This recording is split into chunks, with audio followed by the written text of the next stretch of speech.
Hey, how's it going? Welcome to this video. Today is Torres Simonting reaching out to you from London in the UK. So today I'm going to be talking to you about a very interesting topic. And if you're in business, if you're a business owner, you're a service provider, it's important for you to understand why you need to market your products and services very effectively to your target audience, because there's a lot of noise going on the internet today.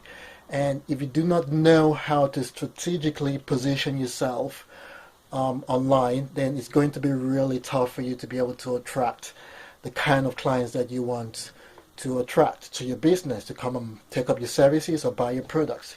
So I'm going to be sharing with you 5 myths of marketing that a lot of small business owners are grappling on. Okay, they're just jumping around these 5 myths.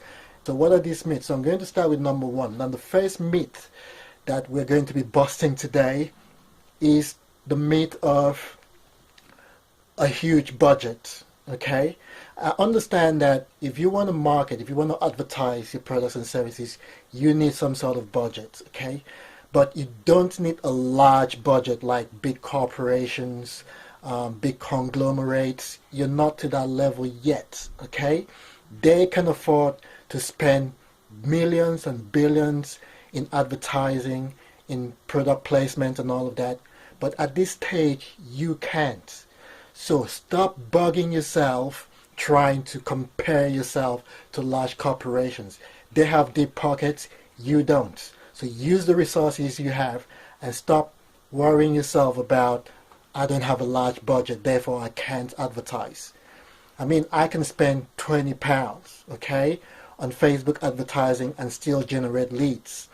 I can spend £50 to £100, even if it's in dollars. I can afford to spend a small amount of money depending on how effective my campaigns are. Okay, so it's not so much about the money you spend, it's about the effectiveness of the campaign. Okay, so that's number 1. Now, number 2, a lot of people think that quantity is going to bring in more sales. Let me explain what that means, especially on social media. Small business owners think that the more fans they have, that is going to equate to more customers. It doesn't work that way. You may have thousands of fans, but that doesn't automatically mean that you have thousands of customers. Everything boils down to how well you engage with your fans and how well you can position your products and services to attract them to you. That's pretty much how it works. Okay, more fans does not always equate to more sales. Okay, it means that you have to tailor your content to appeal to the right people. That's why when I see people, especially on Facebook, okay, like my page, I'm gonna like your page back. That doesn't work. Okay, because basically the people coming around to like your page just like your page because they're doing you a favor, and you're also going to do them a favor by liking their page. So there's really nothing tangible that's going to come out of that. Okay, so that's number 2. More does not always mean more sales. So you may have thousands of fans on social media, it doesn't mean you have thousands of clients. Okay, now number 3, okay, more content does not mean more traffic. There's so much information about content marketing being thrown out there. A lot of people are saying, oh, you need to blog more, blog every day, blog 3 times a week, blog X amount of times. To a certain degree, that might work, okay, if you're patient enough, because it's going to take a bit of time. But it doesn't always mean that you're going to get a lot of traffic. So no matter how much content you put out, I mean, haven't you noticed that your recent blogs do not have comments? Go check it out right now. You've probably posted a blog recently and no one's come on board to comment. You've done all the SEO, you've done all the on-page optimization, put in the right keywords, but no one's come. Why? Because you are writing for robots. What do I mean by that? When you're focused on SEO as opposed to creating relevant content that's going to appeal to people, that's actually going to help people, what you're going to end up doing is you're going to be writing more for the search engines. You're going to be writing more for the crawlers. That's what you're writing for. Okay, so that's number 3. More content does not always mean more traffic is going to come. Okay, now number 4 is by putting up discounts or price cuts, you're going to attract more clients. If you're a service provider, especially if you're a consultant, a coach, business coach, advisor, or whatever service you're providing, if your focus is competing on price, what you're doing is you're doing yourself, doing your business, and doing your clients a great disservice. Because what's happening in that scenario is this: you're more focused on the money you're going to make as opposed to the solutions that you're going to provide. Now, there's nothing wrong in cutting your prices. There's nothing wrong in giving discounts. There's nothing wrong in that, especially if you're in the retail space. But as a service provider, if you want to come out of the situation where you feel undervalued, you feel underpaid, then you need to position yourself as a trusted advisor, not by competing on price.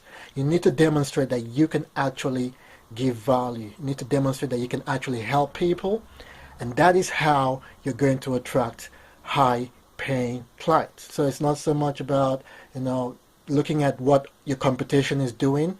Okay, they're charging $50 an hour, so you're going to charge $45 an hour, so you're just down by $5. That's not going to go anywhere for you.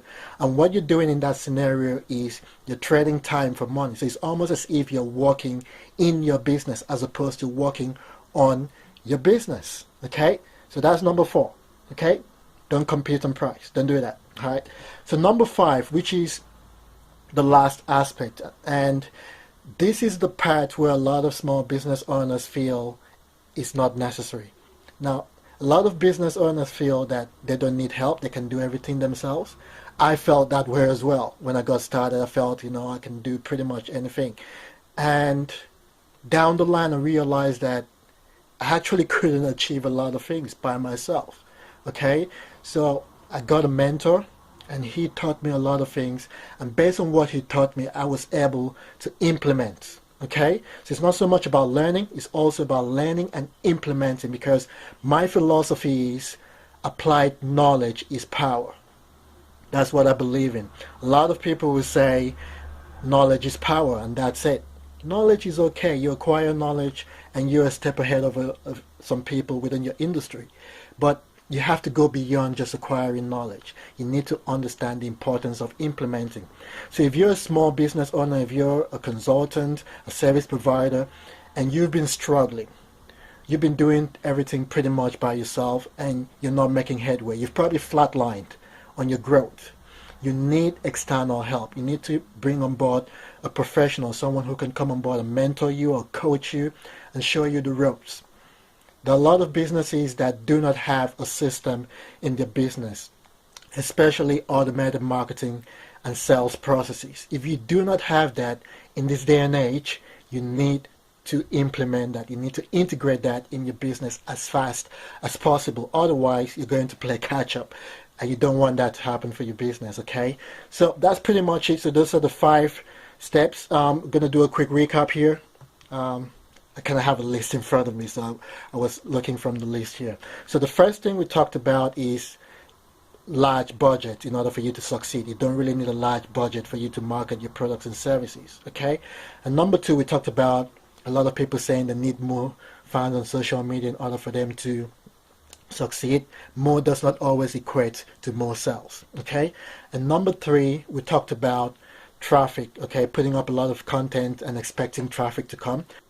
Don't focus on the traffic, focus on conversions. You may have thousands of people come to your website, but they're not converting. Why? Because you haven't structured your landing pages or your website to appeal to them, to answer their questions. That is what you need to focus on. And number 4, we talked about price cuts. It is not really necessary for you to cut down your price just to win clients. If you really want clients, quality clients at that, do not focus on competing on price. Focus on demonstrating your value. Focus on providing benefits, adding value to people, and that way you're going to attract more clients to your products and services, okay?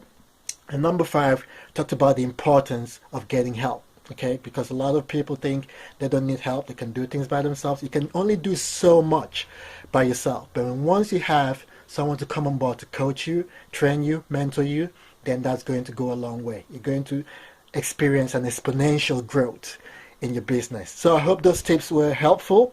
If you have any questions, feel free to reach out to me. If you have any comments based on what I've shared so far, feel free to drop them down at the bottom of this video here. If there's any comment box, depending on where I'm posting it, if it's on YouTube or any other platform, maybe on my website. So if there's a comment section, feel free to leave your comments. And also, if you need help, okay, don't hide in the closet. If you need help, if you know you need someone with experience to help you, what I do is basically I help business owners to create effective marketing and sales processes that's going to be automated. And what that's going to do for them is going to help them to drive in more leads and ultimately give them more sales. If you want to double your sales, if you want to increase the amount of leads that you have within your database, then feel free to reach out and we can have a chat and see if my services is going to be a good fit. I have a coaching program, a signature coaching program that I give to my clients. It's called Ultimate Client Conversion System.